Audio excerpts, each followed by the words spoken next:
أعوذ بالله من الشيطان الرجيم بسم الله الرحمن الرحيم إن الحمد لله ونحمده ونستعينه ونستغفره ونعوذ بالله من شرور أنفسنا ومن سيئات أعمالنا من يهده الله فلا مضل له ومن يضلل فلا هادي له وأشهد أن لا إله إلا الله رب وحده لا شريك له وأشهد أن محمدا عبده ورسوله أما بعد.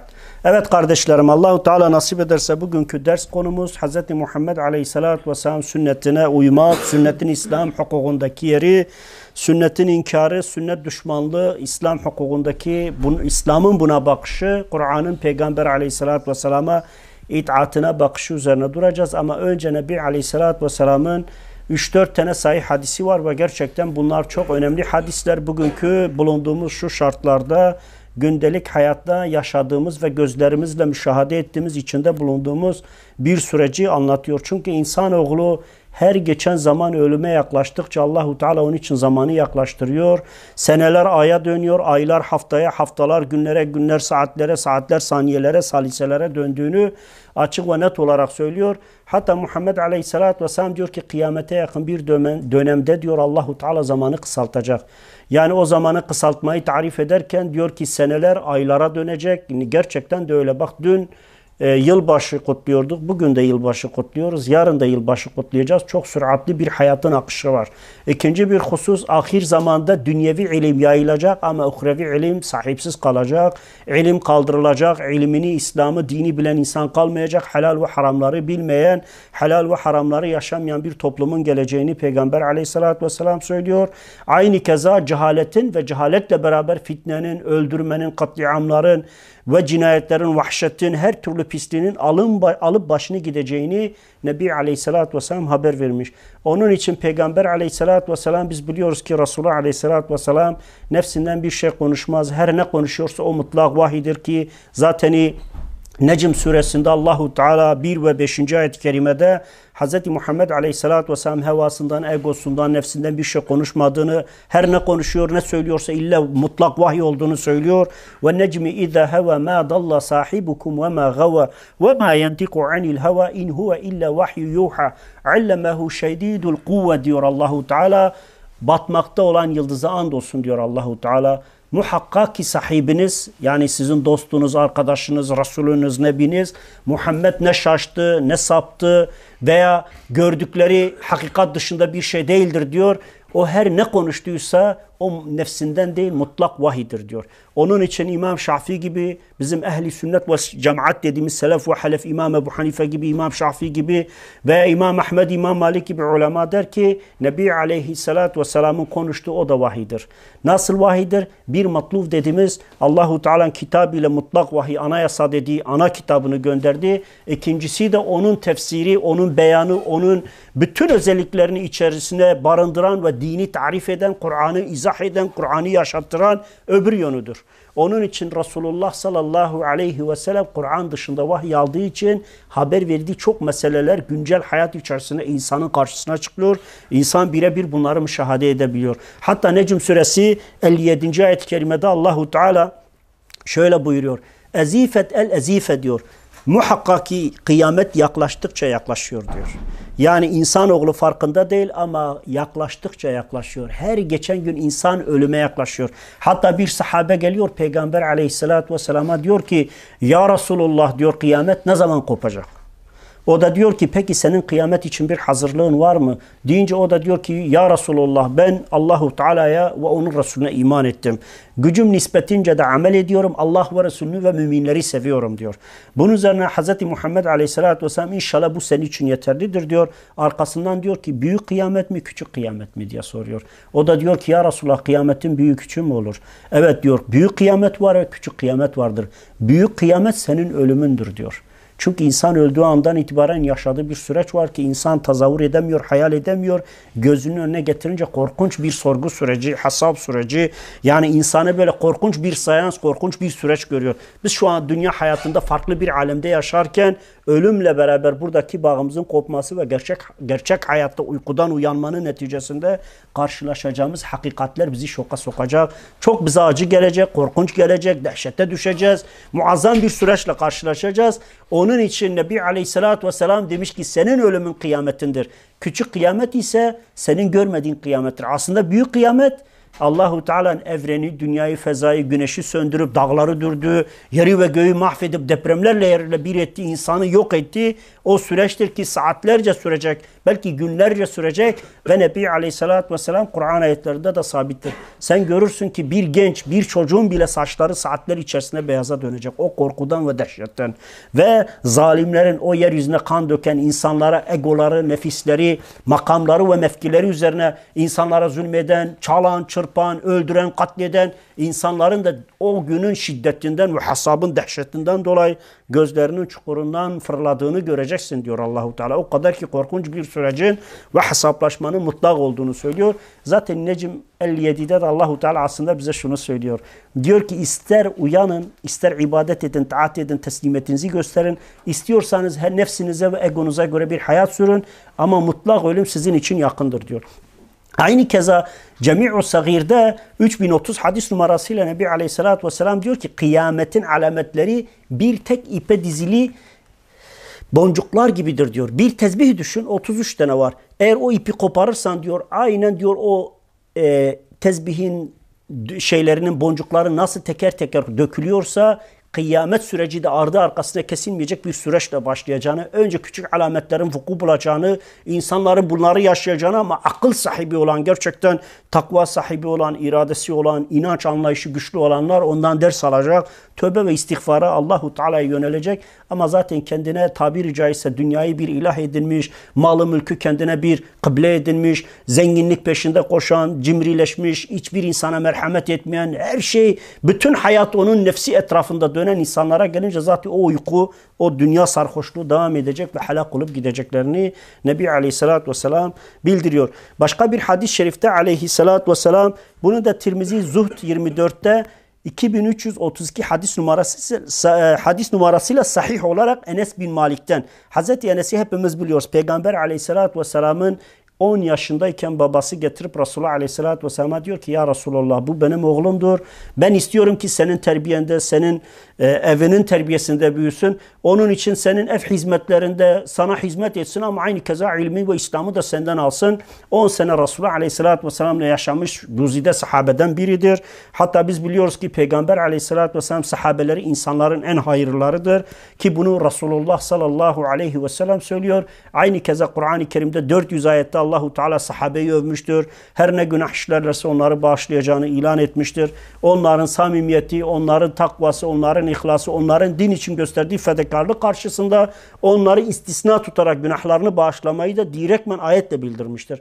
Onun için Hazreti Enes diyor ki la tekumu saatu hatta yeteqarrabu zamanu fetekune senatu keşşehri ve şehru kel cumuati ve tekunel cumuatu kel yevmi ve yekunul yevmu kes saati ve tekunu saatu keddarramil binnar diyor. Zaman ahir zamanda diyor. Anlıyor musunuz?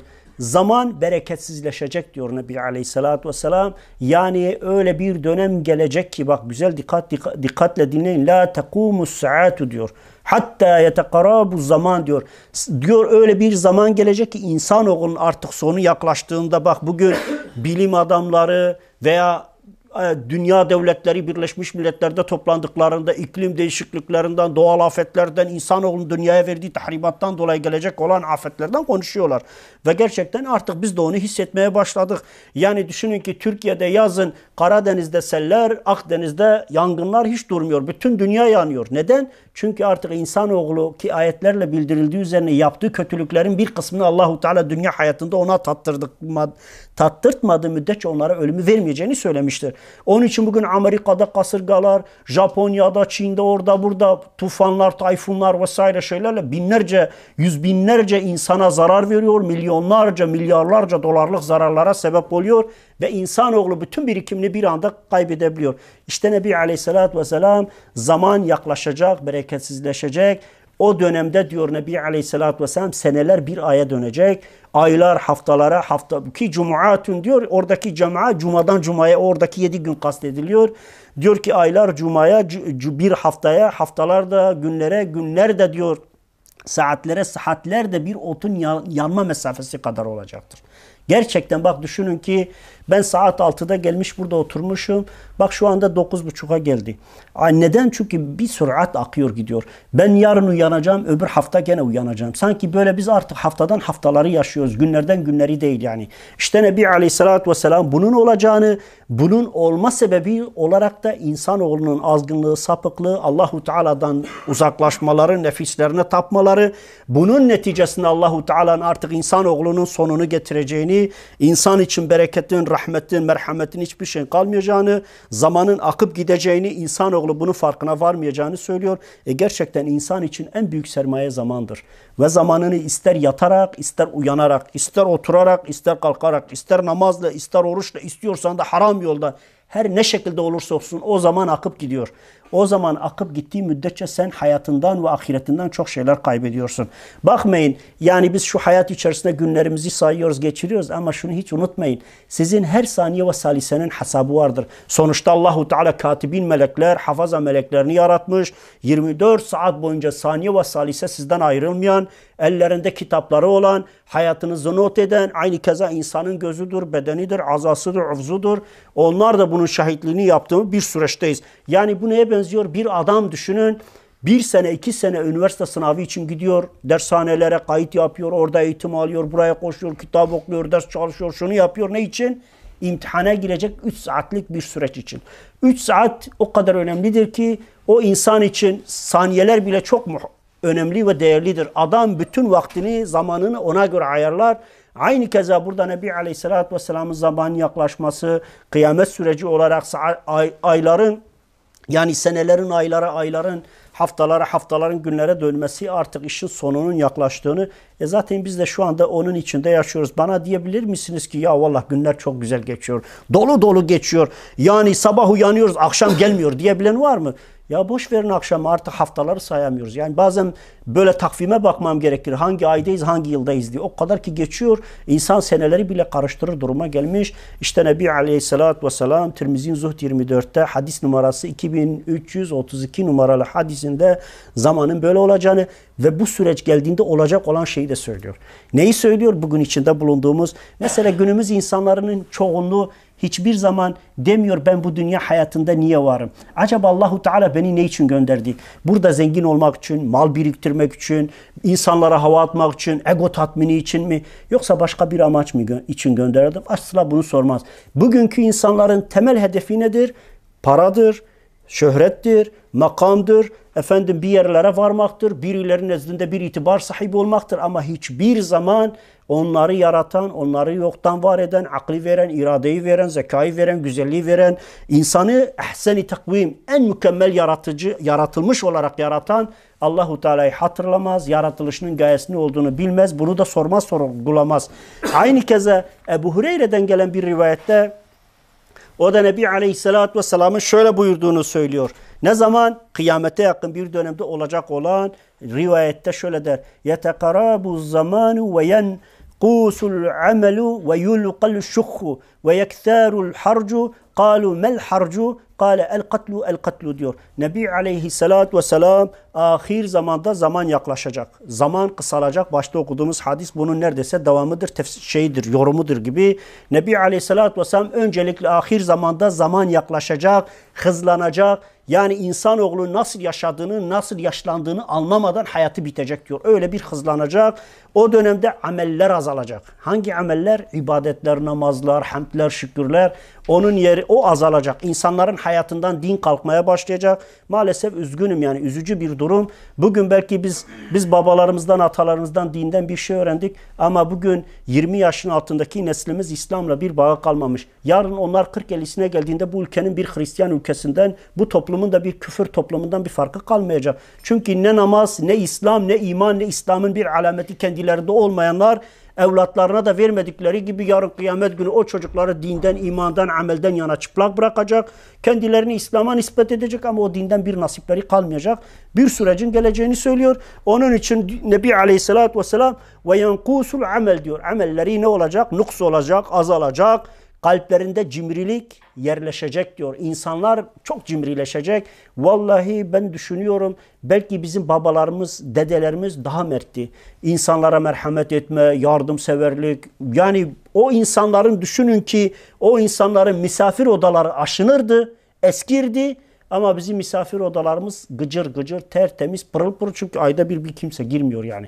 Onun için Nebi Aleyhisselatü Vesselam ahir zamanda zamanın kısalması, insan için imtihanın şiddetlenmesi bir yana insanların amellerinin azalmasının yanında bir de insanoğlu artık paraya, mala, mülke meyledecek.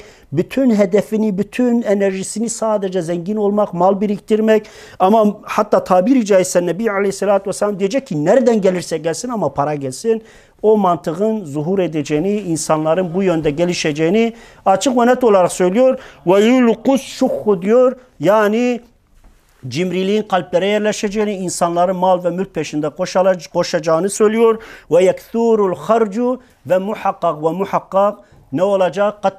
Katil dediğimiz kavram artacak. Mesela harç diyor ya Nebi Aleyhisselatü Vesselam, harç aslında öldürmektir, katletmektir, insanları infaz etmektir, insanları mesela terörist faaliyetler diyoruz ya. Bugün bakarsanız İslam coğrafyasına bütün İslam ülkelerinde boyuna bir yerlerde bombalar patlıyor, boyuna bir yerlerde insanlar ölüyor, boyuna musibet ve belalar bu toplumun üzerinden eksilmiyor.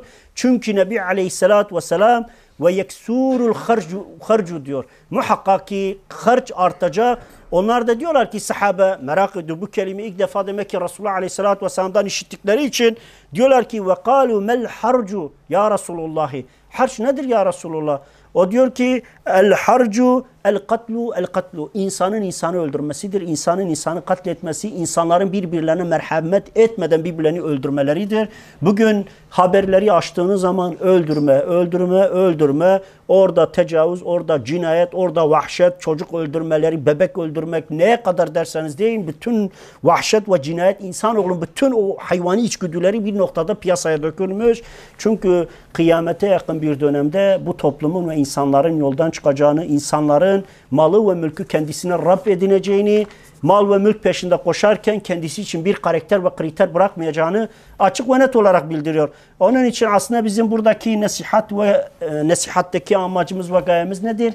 Biz düşünelim. Şu dünya hayatı nereye kadar bizi götürecek? Acaba bu gençliğimiz ebedi midir? Bir yerde ölüm diye bir kavram var mıdır? O bizi bulacak mı? Bulduğumuz en önemli soru. Ölümden sonra sonumuz ve akıbetimiz ne olacak? Bunu kendimize sormamız lazım.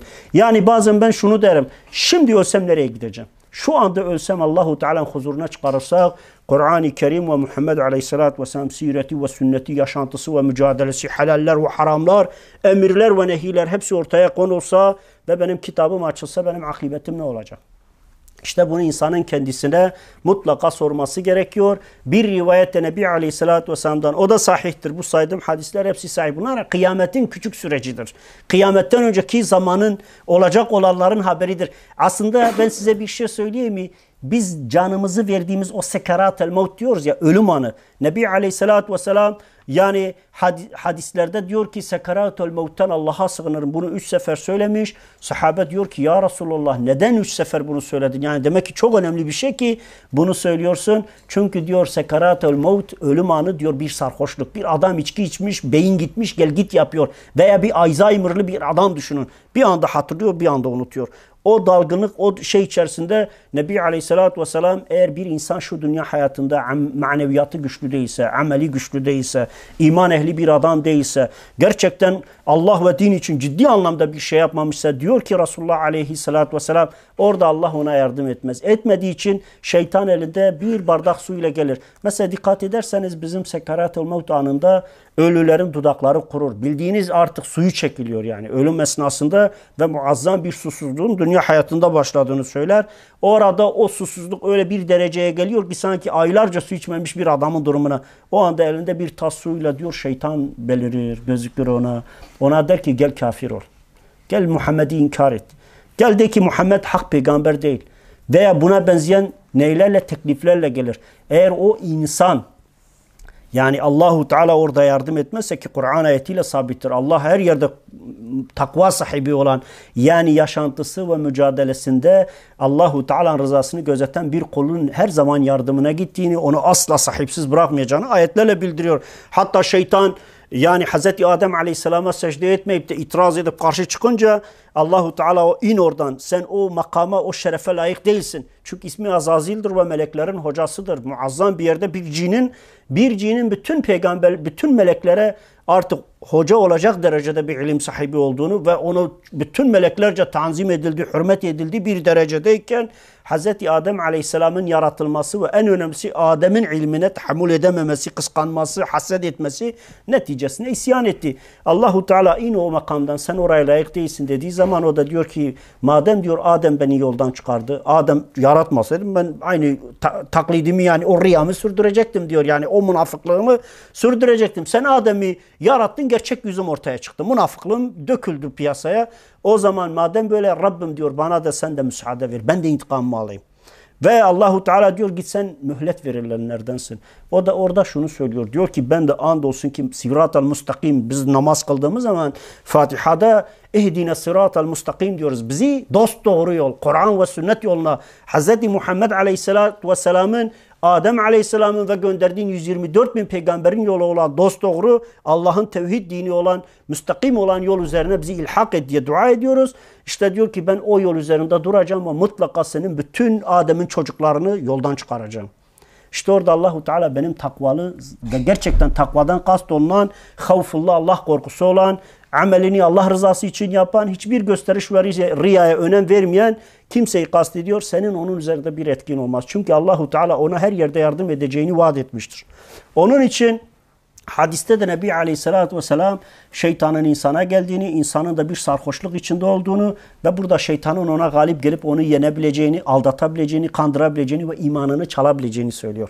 Onun için gerçekten Müslüman bir insan şu hayatta ne yaparsa sonunda onu yaşar.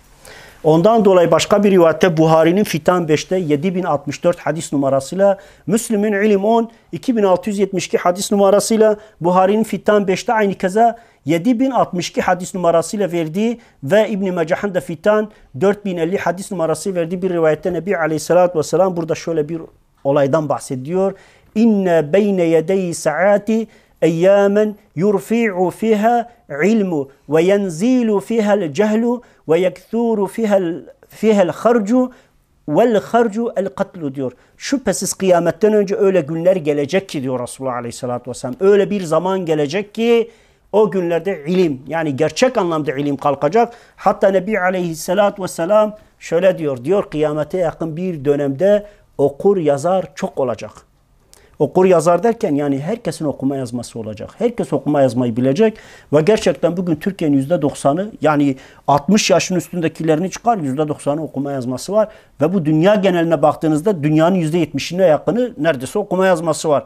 Ama Nebi Aleyhisselatü Vesselam kalemler boş yazacak diyor. Gidin kitabın veya bir kütüphaneye gidin. Milyonlarca kitap yazılmış. Saçma sapan konular ele alınmış. Çok garip bir şey. En dandik kitaplar, en çok satılan kitaplar olmuş. Ve insanlar ilmi kitap yerine aşk-ı meşk, İşte saçma sapan filan kesin dünyası, filan kesin rüyası, bu onun hikayeleri, bunun saçma sapan görüşleri böyle yani insana manevi olarak, ilmi olarak veya insanın aklına hitap edecek değil de saçma sapan insanı oyalayan veya fantastik bilim kurgu tarzı kitapların peşinde, boş işlerin peşinde insanoğlunun koşacağını söylüyor. Yani ilmin kaldırılmasından kastolunan okuma yazmanın biteceğini, kimse okuma yazma bilmeyecek değil. Resulullah sallallahu aleyhi ve sellem diyor ki o dönemde İslam'ın ilmi bitecek. Vallahi bugün şer'i olarak bakın İslam'ın 54 farzını bu topluma sorun çoğu bilmez. Onu boş verin. Yani ben bir tane röportaja rastladım. Soruyor cemaate diyor ki Mekke nerede?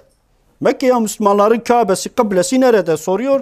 İnan hiçbiri bilmemiş. Biri Şam demiş, biri Bağdat demiş, biri Kudüs demiş. En son bir tanesi demiş Suudi, demiş nerede? Riyad'da demiş. O da tutturamamış ya. Ya bu toplum kendini Müslüman olarak diyor ki Müslüman mısın? Elhamdülillah Müslümanım ama hala bırak demek ki namaz kılmıyor. Hayatı boyunca kılmamış ki kıblesinin yönünü bilmiyor. Yani kıblesi pusulası şaşık, bozuk yani. Adamlar bilmiyor. Adamlara 4 peygamber soruyor, 4 halifeyi sayıyor. İnsanoğlu gerçekten ilim, İslam açısından sıfır fiyaskoyu çekiyor. Zaten bazılarına soruyor diyor ki falan din, bizim dinle işimiz olmaz diyor. Sorma bunları, bizim yolumuz bu değil yani. Biz artık sümme Allah'a açtık ya. Bizim için Allah, din, iman, İslam bunlar gerici işler. Ama işin hakikati zaten bu insanlar öldüğünde ayet-i kerimede uyarılan ve tehdit edilen şeyle mutlaka bunlar karşılaşacak. Onun için Nebi Aleyhisselatü Vesselam öyle günler gelecek ki öncelikle ilim kalkacak. Bu ilim İslam olacak. İslam insanların içinde kalkıyor. Bugün İslam'ı anlatınca adam diyor ki ya hocam diyor 10 hocaya soruyoruz 10 ayrı şey söylüyor. 1000 hocaya soruyoruz 1000 ayrı şey söylüyor. Çünkü hak ile batıl iç içe girmiş. İlim ile mesela ehl-i sünnet vel cemaat herkes kendini bu vasfa koyuyor. Kime sorsam diyor ki ben ehl-i sünnet vel cemaatım. Peki ehl-i sünnet vel cemaatin birinci vasfı nedir? Sünnet ehli olmalarıdır.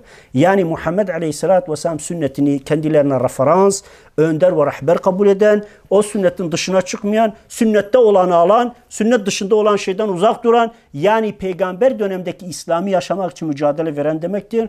Ama adam bid'atle işliyor, kendini ehli sünnet olarak tarif ediyor. İşte Nebi Aleyhisselatü Vesselam hak ile batılın iç içe olacağını, İslam ile küfrün iç içe olacağını, insanların yani Müslümanlığı yaşarken bile aslında İslam'la alakası olmayan işler yapacaklarını haber veriyor.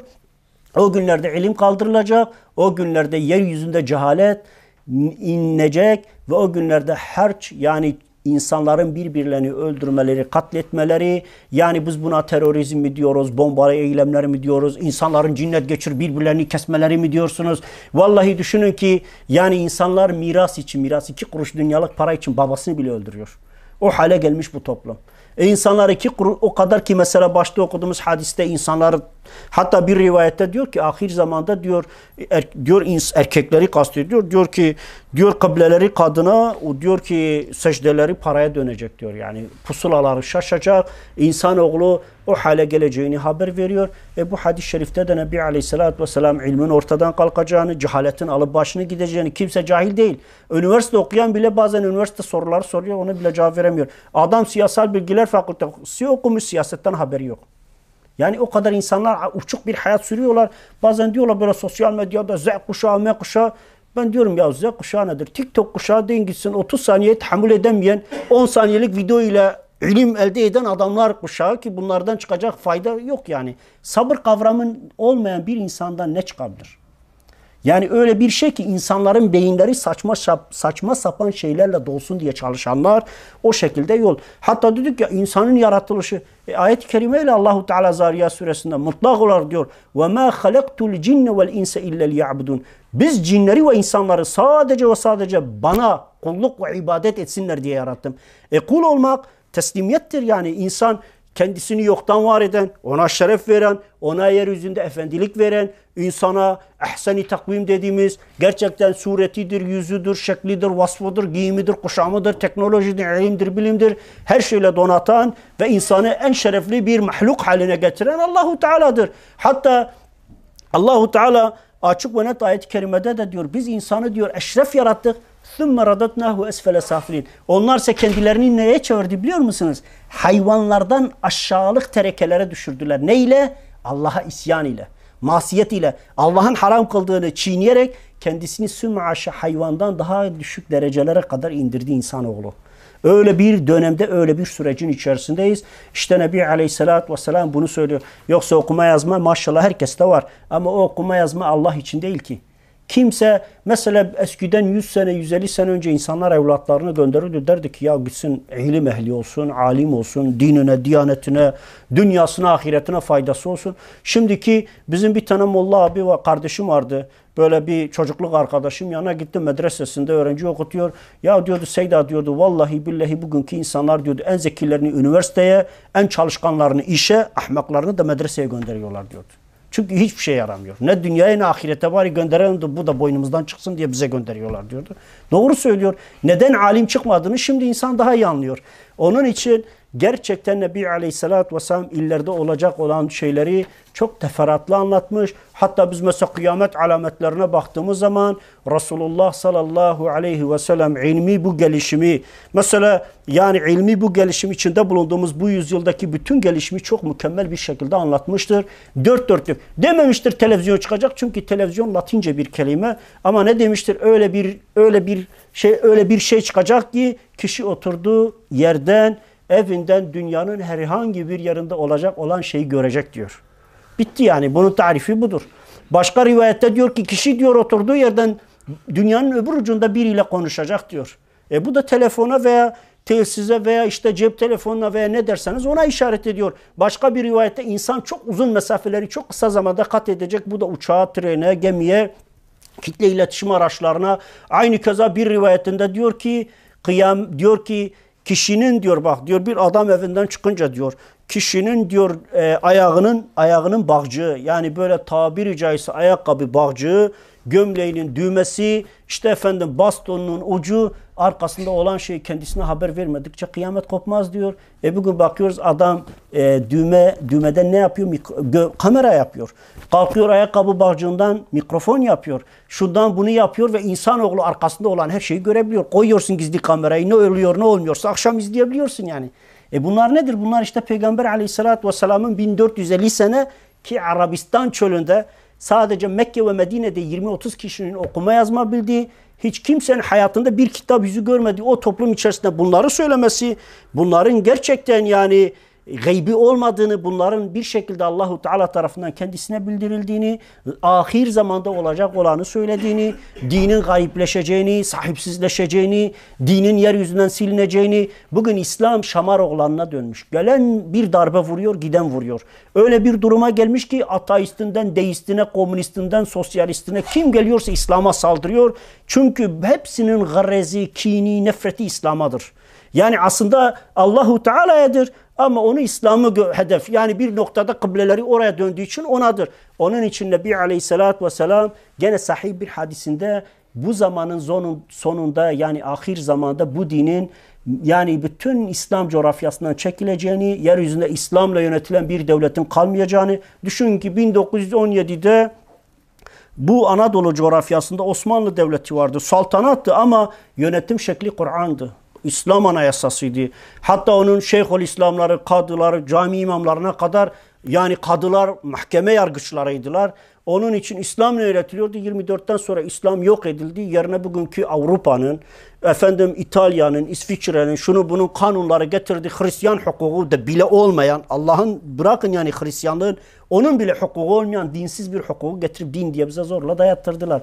Peygamber Aleyhisselatü Vesselam onunla alakalı olarak da şöyle diyor. İnnel İslame bedâe gariben diyor. Muhakkak ki bu din başlangıcıyla gariplerle başlamış. Biz İslam'ın tarihine bakınca Çağrı filmini izleyince bakıyorsunuz köleler, mazlumlar, müstezaflar, ezilmiş insanlar Hz. Muhammed Aleyhisselatü Vesselam'a iman ediyor ve muazzam zulümlere maruz kalıyorlar. Kafalarını kaldıramıyorlar. Ülkelerinden, yurtlarından kaçıyorlar. Onlara insan muamelesinin yapılmadığını, katledildiklerini, sürgün edildiklerini, yıllarca aç bırakıldıklarını görüyoruz. Nebi Aleyhisselatü Vesselam bu dinin böyle başladığını söylüyor. Ondan sonra ne diyor? Ve seyaudu gariben kemma beda diyor. Nasıl başladıysa sonunda da o garipliğe geri dönecek. Bu dini yaşayan, bu din için çalışan, bu dinin için mücadele eden insanlar böyle sayıyla gözükecek. Aslında ahir zamanda helal rızık ile temiz bir dost bulunmayacak diyor Resulullah Aleyhisselatü Vesselam. Helal rızık zaten bugün Türkiye'de bulunduğumuz faiz sisteminde zaten helal çalışma şansı kimsede kalmamış. Yani tabiri caizse hiç faize bulaşmayana tozunu bulaştırıyorlar. O da nereden geliyor? Telefon faturasına, elektrik faturasına, su faturasına bir gün geçti mi gecikmez ama adı altında bir faiz yüklüyorlar adamı. Bir şekilde o tozu ona bulaştırıyorlar. Nebi Aleyhisselatü Vesselam ikinci olarak da sadık diyebileceğiniz, sözünün eri, insanlara kötülük yapmayacak, insanların arkasını ona döndüğünde beni satmayacak, beni sırtımdan hançerlemeyecek diyecek adam sayısı da çok azalacağını söylüyor. Onun için burada bu hadis-i şerifte de bunu söylüyor. Ondan sonra فَتُوبَ لِلْغُرَبَاءِ diyor. Diyor ki müjdeler olsun o gariplere. O kimler? O garip olan, toplumdan dışlanan, insanlarca böyle hakir görülen, aşağılanan, sırf İslam'ı yaşadığı için, dini için, dinine sahip çıktığı için insanlarca dışlanan, bazen bakıyorlar, biz sosyal medyada rastlıyoruz. Bir tane başörtülü bindi mi, işte hemen İslam'a saldırıyor. Bu nedir? Bu ve kötülemeler. Aynı keza bazen bakıyorsunuz şeylerde ben şahit oluyorum. Yani mesela 10 Kasım'da şurada burada o Cumhuriyet Bayramı'nda gidiyorlar okullarda öğretmenler İslam'ın kıyafeti olan çarşafı giyiyor. Sonra o çocukların yanında aşağılayıp, hakir görüp çıkarıp atıyor. İşte biz böyle olduk, şöyle olduk. İslam'a saldırıdır bu. Bunlar var ya, bunlar şeytani düşüncelerdir. Çünkü İslam'ın tesettürüne düşmanlık Allahu Teala'nın kendisinedir yani. Giyinmiyorsan giyinme ama sen onu aşağılamaya, onu küçümsemeye, onu hakir görmeye de hakkın yok. Söz konusu değil yani. Bu şekilde olduğunu söylüyor Nebi Aleyhisselatü Vesselam. فَتُوبَ لِلْغُرَبَاءِ diyor. Diyor ki müjdeler olsun o gariplere. Müjde demek yani Allahu Teala mutlaka ki ahir zamanda dinin kaybolduğu, insanların İslam'la bağını kestiği o dönemde dinine sahip çıkana, namazını ve ibadetini, dini görevlerini yapan, İslam için yaşayan, İslam'ı kendine bir referans görenlere diyor ki onlara müjdeler veriyor. Diyor kıyle men hum ya Resulullah. Yani o senin dediğin garipler kimlerdir? Yani ne vasıfları var, ne özellikleri var, kimdirler, neyin nesidirler diye Resulullah Aleyhisselatü Vesselam'a sorunca kâle buyurdu ki اَلَّذ۪ينَ يَسْلَحُونَ اِذَا فَسَدَ النَّاسُ. İnsanlar bu dinde ifsad ediyor, dini yok ediyor, İslam'ı terk ediyor. Bunlar da ıslah ediyor. Nasıl ıslah ediyor? İnsanların yeniden İslam'la tanışmasını, dini öğrenmesini, dininin yolunu bulmasına sebep olanlardır diyor. Yani tabiri caizse ahir zaman öyle bir dönem gelecek Resulullah Aleyhisselatü Vesselam iman kor ateşe dönecek diyor. Yani köz ateşi biliyorsunuz. Böyle odun veya kömürü koymuşsunuz bu sobaya ve kıpkırmızı olmuş. Köz ateş olmuş. Sen onu elinde ne kadar tutabiliyorsan dinini tutman da o kadar zorlaşacak. İşte Nebi Aleyhisselatü Vesselam ahir zaman böyle bir zaman olduğunu, o dönemde Kur'an'a ve sünnete, İslam'ın aslına sarılan, Peygamber Aleyhisselatü Vesselam'dan gelene teslim olan, Allahu Teala'nın ondan istediğine teslim olan, yaşayış amacını ve gayesini bilen, Peygamber Aleyhisselatü Vesselam'ı kendisine referans gören insanın mutlaka kurtuluşa ereceğini, ama nefsi peşinde koşan, af buyurun uçkuru peşinde, kendi dünyevi çıkarları peşinde koşan, dini de egosuna ve nefsine göre yaşayan öyle insanlar var. İşine geleni yapıyor, gelmeyeni de yapmıyor. Diyor ki sana ne diyor benim Müslümanlığımdan? Orada benimle Allah arasında güzel bir teknik. Benimle Allah arasında. Dilerse affeder, dilerse azap eder. Bu aslında o insanın çok da Allah'a inandığını anlamına gelmiyor. O da bir şeytani taktik. Tilkilerin stratejileri onlardan bir oyundur. Ama şu bir gerçek ve hakikattir ki İnsanoğlunun akıbetiyle alakalı Allahu Teala Kur'an-ı Kerim'de her şeyi haber vermiş. Öyle kimsenin oyunla, hileyle bir şeyleri gizleme şansı yok yani. Bunu da unutmamak lazım. Onun için Nebi Aleyhisselatü Vesselam ahir zamanda Huzeyfetül Yemani'den gelen bir rivayette Muhammed Aleyhisselatü Vesselam'ın sırdaşı, peygamberden çokça böyle fitnelerle alakalı bilgi alan bir sahabedir. Kendisi diyor ki ahir zamanda öyle bir dönem gelecek ki biz sohbetimizin başında dedim ki ya ortalık Mehdi kaynıyor. Ortalık kendini Resul Mehdi ilan eden adam kaynıyor. Hepsinin de birer cemaati, birer grubu oluşmuş. Adamlar kendilerinin yani sümme aşallah o beklenen Mehdi olduklarını iddia ediyor. Ve kimse sormuyor, demiyor ki bu Peygamber Aleyhisselatü Vesselam cehalet inecek diyor ya. Cehalet indiğinden dolayı kimse Mehdi'nin vasıflarını ve niteliklerini bilmediği için her bir yerde zıplayıp başına sargı saran Mehdi oluyor. Arkasından da 50-100 kişi koşmaya başlıyor. İşte adamlar vasıf nitelik olarak kendilerini Mehdilik atfediyor. Peşlerinden insanlar gidiyor.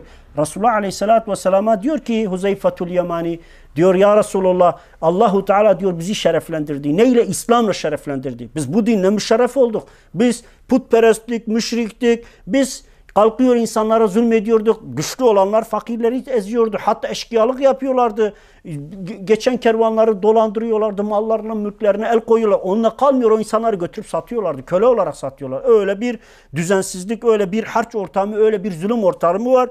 Mekke'de de aynı şeyi yapıyorlardı. Ta ki İslam çıktı. Hz. Muhammed Aleyhisselatü Vesselam asayişi sağladı. Mekke fethedildi. Arabistan fethedildi. İslam'la şereflendiler. O eski cahiliye sapıklıkları ortadan kalkmaya başladı. Adamlar çocuklarını, kız çocuklarını sırf kızdır diye büyüyecek, onu evlendireceğiz diye götürüp diri diri toprağa gömecek kadar kibirli, gururlu, egoist, bencil insanlardılar. Hiç merhamet duyguları yoktu. Hazreti Ömer diyor ki ben kendi kızımı götürdüm diyor. Diyor ben onun için öldürmek için diyor kumda kuyu kazırken çocuk üstümü temizliyordu. Ve ben onu o şekilde öldürdüm diyor yani. Bak nasıl bir acı. Sonra hatırladıkça ağlayan bir adam. Ben nasıl bunu yaptım kendi evladıma? Ben Allahu Teala ki İslam öncesi yapılan bazı günahları affettiğini ilan etmiştir. Bir adam Hristiyanken, Yahudiyken, ateistken, deistken, İslam'la tanışmadan önce yaptığı pisliklerden Allah onu sorumlu tutmaz. O iman ettikten sonra yaptıklarından sorumlu. Neden? Çünkü bilmiyor. O günkü batıl inanca göre bunu yapıyordu. Kendisi sonra diyor ki sahabe diyor hem ağlıyor hem gülüyordu. Sorduğumuzda onu şöyle diyor. Vallahi diyor ben çocuğumu gömdüğüm zaman o çocuğumun bana yaptığı şeyleri hatırladıkça yerin dibine giriyorum. Ben ondan dolayı hüzünleniyor, ağlıyorum. Çünkü vicdanen insan vicdan sahibi olunca onu kaldıramıyor. Ama diyor biz sonra da diyor kalkıyorduk fırınlarda, tandırlarda diyor putlarımızın diyor şekillerini yapıyorduk. helva yapıyorduk, pasta yapıyorduk. Sonra da onu götürüyorduk. Yolda acıkınca çıkarıp yiyorduk diyor. Ben ona da gülüyordum. Hem tatlıyoruz hem yiyoruz diyordu. Aynısını düşünün ki bu kadar cehalet yaygın ama Allahu Teala onları İslam'la şereflendirdi. Çok şerefli bir toplum oldu. Bakmayın yani bugün birileri İslam adına bazı sapkınlıkları, bazı azgınlıkları, bazı pislikleri yapıyorlarsa onun hiçbiri İslam diniyle alakalı değildir. İslam'ın aslını bilen, İslam'ın gerçekten merhamete dayalı, İslam'ın gerçekten öyle sadece insan öldürme dini olmadığını çok iyi anlar. İslam dini aslında sadece ve sadece kafirler kendi yurtlarını işgal edip İslam coğrafyasında zulüm ve istibdat yaptıkları zaman Allahu Teala savunma hakkı veriyor. Yoksa önüne gelen millete halka saldır, onu bunu öldür, kestir. Bu İslam'ın emrettiği bir şey değildir. İslam terörizmi emretmez. Peygamber aleyhissalatü vesselam siret ve mücadelesine bakarsanız Resulullah sallallahu aleyhi ve sellem'in müşriklere bile çok merhamet gösterdiğini, çok vefalı davrandığını siyerde rahat okuyabilirsiniz. Yani kim gelmişse peygamberden istediğini almıştır. Çünkü Peygamber aleyhissalatü vesselam kendi namusuna dil uzatan, İfk hadisesinden Resulullah aleyhissalatü vesselam namusunu, öz hanımını, iffetli, temiz eşini kalkıp zina ile, fuhuşla suçlayan adamlara bile kalkıp da onlara karşı böyle öldüreceğim seni dememiştir. İslam ne ceza vermişse onu uygulamıştır. Hatta yani o insanların tövbelerini kabul etmiş, hiçbir zaman onlara kim bile gütmemiştir. İşte ondan dolayı Arap coğrafyasında Muhammed Aleyhisselatü Vesselam geldiğinde çok farklı bir atmosfer var. Yani her türlü azgınlığın, sapıklığın, zulmün, istibdatın boy gösterdiği ama İslam'dan sonra ise gerçek mesela Hazreti Ömer'i anlattık, bir örnek verdik. Ama aynı Hazreti Ömer şu anda dünya liderliği içerisinde dünyanın en adil insanı olarak gözüküyor. En adaletli adam. Hazreti Ömer'in adaletinden bahsediliyor. Merhametinden, dört dörtlük adaleti uygulamasından, yani Peygamber aleyhissalatü vesselamın İslam'ını en mükemmel uygulayan liderlerden biri olarak kabul ediliyor. Yani Peygamber aleyhissalatü vesselama iman etmeden önce eşkıya ve gerçekten Mekke'nin en zorba adamı, en haşin adamı, en sert adamı, İslam'dan sonra dünyanın en yumuşak ruhlu insanına dönebiliyor.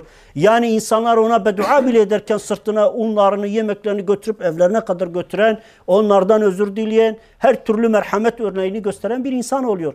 İşte İslam aslında aslıyla budur. Bugün İslam devletlerinin devlet başkanları dediğimiz bugünküler değil, Peygamber aleyhissalatü vesselam dönemdekiler, Hazreti Ebubekir ve Ömer ve Osman ve İmam Ali gibi insanlara ve Ömer bin Abdülaziz veya Selahaddin Eyyubi veya Osmanlı'da bazı sultanların ne kadar adil, ne kadar insanlara karşı merhametli, toplumlarına karşı hoşgörülü, onların hak hukuklarını savunan insanlar olduğunu görürsünüz. Ve aldıkları maaşlar aslında halkın aldığı maaştı. Hazreti Ali'nin aldığı maaş ile çöpçünün aldığı maaş birdi. Aynı maaşı alıyorlardı. Hatta Hazreti Ömer maaşından fazlalıklardan dolayı onu bile kısmış bir insan. Ama bizim bugünküler diyor ki işte efendim tasarruf olmazmış, şöhretten, makamdan, işte şaşalı gösterişlerden tasarruf olmaz diyor yani. Orada istediğimi harcarım ama bu İslam'ın aslı değil. Biz bakıyoruz ki Hazreti Ömer mescitte yatıyor, Kisra'nın veya başka bir ülkenin devlet başkanı geliyor. Nerede bu devlet başkanınız? Bakıyorlar yatıyor adam yerde. Hem de hasırların üzerinde, yüzünde iz çıkmış. Kudüs'ün fethinde Hristiyanlar diyor ki eğer Ömer gelirse bir şehri diyor savaşmadan devredeceğiz. Hazreti Ömer hiçbir koruma olmaksızın o ile kölesi beraber gidiyorlar. Tabi bir deve 2 kişi ve sırayla biniyorlar. Bak kölesidir ama kardeşi gibi onunla beraber yaşıyor. O biniyor, o iniyor. En son şehre yaklaşıyorlar. Sıra köleye gelince o biniyor. Herkes gelip Hazreti Ömer'in kölesinin ayağına yapışıyor. Yani sanıyorlar ki İslam halifesi odur. O da diyor ki siz ne yapıyorsunuz? Bak halife budur diyor. Şok oluyorlar. O zaman anlıyorlar gerçekten bak İslam böyle bir hayatta emrediyor. İşte Huzeyfe diyor ki ben Resulullah Aleyhisselatü Vesselam'a dedim ki ya Resulallah Allahu Teala bu şerefi, bu güzelliği bize bahşetti. Bizi İslam'la şereflendirdi. Peki bundan sonra bir batıllık, küfür var mıdır deyince evet vardır diyor. Peki ondan sonra İslam olacak mı? Gerçekten bak bu İslam coğrafyasına 100 yıl önce bir karanlık çöktü. Öyle bir karanlık ki bütün toplumların İslam'la bağı kesildi. Gidin Sosyalist Cumhuriyetler Birliği dediğiniz Rusya'daki Türkiye Cumhuriyetlere 100 sene boyunca belki Kur'an'ın yüzünü göremediler. O komünist, o ateist, o vahşi düzenden dolayı. Yarısı Sibirya'da öldürüldü, alimleri hepsi katledildi, camiler yerle bir edildi. Bugün gidin Çin'deki Doğu Türkistan'da Müslüman Uygurlara yapılan, inan var ya bazen uydu fotoğraflarını görüyorsun. Bütün İslami semboller ve camiler, 1000 yıllık camileri yerle yerle bir etmiş komünist sistem. Çünkü insani değerleri yok. İnsana değer vermeyen vahşi bir düzen. Bütün camilerini yerle bir etmiş, bütün çocuklarını götürüp asimile etmiş, milyonlarca çocuğu ailelerinden zorla gasp etmiş, götürüp Çinleştiriyor. Aynısını milyonlarca erkeği evlerinden almış, götürmüş toplama kamplarında o eşleri olmayan kadınların evlerine de Çinli erkekleri sokmuşlar. Böyle bir vahşet ama bizimkiler maalesef bizi yönetenler 2 kuruş para için, Çin'den gelecek 3 yen için onları görmemezlikten geliyor. Kendini milliyetçiliğe atfeden MHP bile oradaki kardeşleri önemli değil. Onlar Türk değil. Onlar sonuçta dolarla aralarına girdiği için problem yok. Onların meselesi o kadar mühim değil. Öyle bir dünyada yaşıyoruz. Ama Hazreti Ömer diyor ki eğer Fırat'ın kenarında bir kurt bir kuzuyu kaptırır, kaçırır, yerse vallahi Allah hesabını Ömer'den soracak. Çünkü eğer sen bir toplumu idare ediyorsan o toplumun başına gelecek bütün musibet ve bela ve bütün sorunlardan sen sorumlusun. Hepsinin hesabı Allahu Teala nezdinden sana sorulacak. Mesela bazıları der işte ya zamları millet yapıyor. Millet yapıyorsa devlet nerede? Sorumlu değil mi? Sorumludur. Birileri bu halkı dolandırıyorsa bunda birinci bütün devletin eşrafı Allah katında sorumludur. Allahu Teala bunun hesabını onlardan sorar. Siz niye bu insanların dolandırılıp bu insanların bütün haklarının gasp edilmesine göz yumuyorsunuz? Sorar yani. Onun için o sahabe soruyor diyor ki ya Resulullah gelecek mi? Evet diyor. Küfür gelecek, karanlık bir dönem gelecek. Ondan sonra yeniden İslam aydınlanacak ama hak ile batıl iç içe olacak diyor. Yani bir insan bir yönüyle Müslümanken öbür yönüyle kafir olacak. Bir yönüyle İslam'ın bir özelliklerini taşırken öbür yönüyle de küfrün bir özelliğini taşıyacak. Hakla batıl iç içe olacak. O dönemde diyor Resulullah Aleyhisselatü Vesselam yalancı davetçiler zuhur edecek. Yalancı davetçi derken insanları Allah'a davet eden ama Allah'a değil de kendi makamlarını, mevkilerini, altlarını doldurmaya, kendilerini zengin etmeye davet edecek davetçiler çıkacak. Onlar diyor ki aslında onlar asliyle Allahu Teala'ya değil kendi menfaatlerine, nefislerine ve egolarına. Mesela dedik ya Adnan Oktar, dedik falan kaso. Öyle o kadar çok o türde insan var ki ve insanları dinle aldatıyorlar. Allah ve din deyip dansöz oynatıyorlar. Allah ve din deyip trilyonları gençlerden, zenginlerden aşındırıyorlar. Böyle insanların zuhur edeceğini Nebi Aleyhisselatü Vesselam Huzeyfe diyor ki ya Resulallah bana o gün ne tavsiye edersin? O görmeyeceği kesin. Ama Resulullah Aleyhisselatü Vesselam aslında ona değil bize bir tavsiyede bulunuyor. O gün diyor Kur'an ve sünnete tabi ol. Hatta diyor Kur'an ve sünnete diyor ağzı dişlerinle diyor bir ağaç kökünü düşün diyor. Orayı sımsıkı tutun. Çünkü diyor ümmet içerisinde fitneye, ümmet içerisinde katliamlara, ümmet içerisinde öldürmeye sebep olanların hepsinden uzak dur. Hatta diyor fitne sana gelmesin, sana bulaşmasın diyor. Ağzınla diyor bir ağacın kökü var ya böyle damarını sık diyor. Ağzını da diyor fitneye açma diyor. O derece uyarısını yapıyor. Sebebi ne? Çünkü fitnenin katilden daha büyük bir şey olduğunu, fitneye sebep olan insanların bu fitneden kastolunan dindeki fitneler, İslam'daki fitne, İslam dini tahrif edenler, İslam'ı bozanlar, Müslümanın ölümüne sebep olanlar bu tarz şeyleri İslam kabul etmiyor. Onun için Resulullah Aleyhisselatü Vesselam bütün Müslümanları uyarmış. Demiştir ki asla ve asla bu tarz şeylerden uzak durun. Bunlardan kendinizi koruyun. Çünkü iman kor ateştir. İnsan imanını kaybederse her şeyini kaybedebilir. Her şey var ya bir anlık bir saniyelik bir şeyledir. İnsan İslami değerleri hafif gördükçe yavaş yavaş dininden uzaklaşır. Bir müddet sonra dinine saldıran bir adam olur. Mesela ben profesörler görüyorum. Düşünün bir zamanlar sosyetenin profesörü, doktoru vardı. Mehmet Nuri Öztürk müydü? Öldü. Adam mesela en son kansere yakalandı. Bazen televizyonlarda rastladım. Adam diyordu ki cuma namazı diye bir şey yok. Zina da diyordu kadın kendi rızasıyla veriyorsa kimse bunu zina olarak görmesin diyordu ya. Diyordu sen süme aşağı gidip saldırırsan diyordu bu zinadır. Bak nasıl bir yaşar Nuri. Nasıl bir anlayış. En son ölmeden önce ne dedi bir sene kala? Dedi ki insanlığın kurtuluşu deizmdedir. Deizm nedir? Peygamber kabul etmeyen, din kabul etmeyen, Allah var. Sümme aşallahu Teala bizi sokağa saldı. Bizimle hiç ilgilenmiyor. Bizimle alakadar olmuyor. Hiçbirimizden hesap sormayacak. Ölünce de toza dumana katacağız. Kaybolup gideceğiz. Böyle bir anlayışı kabul ettiğini Peygamber Aleyhisselatü Vesselam da Resul ve Nebi olmadığını söyledi. Böylelikle ölmeden bir sene önce kanserliyken küfrünü de dinsizliğini de ilan etti. Allah da ona lanet etti. Gitti. Ama arkasından yüz binlerce insanın imanıyla oynadı. Yani böyle insanlar sadece kendilerini de cehenneme götürmüyor. Onun için Resulullah Aleyhisselatü Vesselam diyor ki cehennemin davetçilerinden sakının. Çünkü onlar kendileriyle beraber onların peşinden gidenleri de cehenneme sürükleyeceğini söylüyor.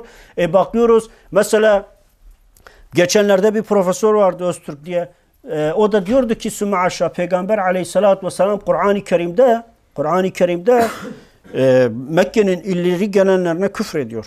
Allahu Teala ayete koymadığı halde Resulullah aleyhissalatü vesselam onlara karşı peygambere çok zulmettikleri için işte As bin Vail'e demiş ki piç bilmem ne böyle iğrenç şeyler söyledi. O da tepki toplayınca kendi görevinden istifade etti. Bu adamlar profesör, bunlar ilahiyatçı. Ama bu adamların içinde İslam yok. Zahirinde menfi olarak dini kullandıkları için, dinden nemalandıkları için din onların çıkarları ve menfaatleridir. Ne zaman o biterse gerçek pisliklerini de döküyorlar. Tabi ne oluyor? Doğal olarak Müslümanın da ahlaki ve diniyle de oynuyorlar. Onun için Nebi Aleyhisselatü Vesselam bizi bazı konularda uyarmış. Bunlar nedir? Müslüman bir insan bid'at, hurafe, batıl olan şeyden sakınacak. Kur'an ve sünnet onun için referans olacak. Çünkü ayet-i kerimede ya eyyühellezine amenu eti'ullah ve resuluhu ve ulul emri minkum diyor. Ey iman edenler! Allah'a ve onun Resulüne itaat edin. İtaat Kur'an-ı Kerime ve Muhammed Aleyhisselatü Vesselam sünnetine olur. Sonuçta ayet nesmensuh olmamış muhkem bir ayet.